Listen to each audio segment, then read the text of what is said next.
Creamline Cool Smashers matapos matalo sa first set at second set, nakabawi naman sila sa third set at pagdating nga dito sa fourth set ay medyo nagkaroon na nga sila ng kumpiyansa at nakikita nga natin na may pag-asa ngang manalo sila sa fourth set at nangangamoy fifth set nga ito dahil nga sa ipinapakitang galawan sa loob ng court ng Creamline Cool Smashers. Maganda ngayon ang galawan ng ating MV Fonz at siya nga ngayon ang bida pagdating sa fourth set at kita natin na nagkaroon na nga ngayon si Pons ng 15 points samantalang kahit sabihin natin na palaban ang PLDT ay mas maganda pa rin ang nilalaro ng Creamline sa fourth set at kita natin na talagang mas level up na ngayon ang ating MV Fonz pagdating sa fourth set. Mukhang ito todo na nila at ihahataw na nila ang galing at tinatapatan na nga nila si Savannah Davison. Kinakailangan talaga makalusot ng Creamline pagdating sa fourth set para magkaroon pa nga sila ng fifth set.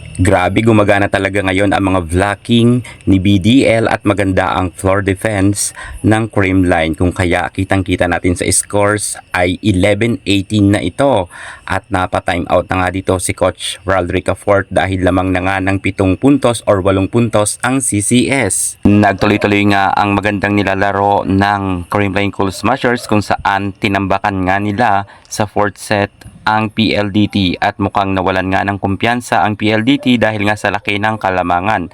Lumaban naman sila pero kinulang na nga sila at hindi na nila naabutan pa ang score ng Creamline. Kung kaya panalo nga ang CCS pagdating sa fourth set at ngayon eto na ang bakbakan sa fifth set.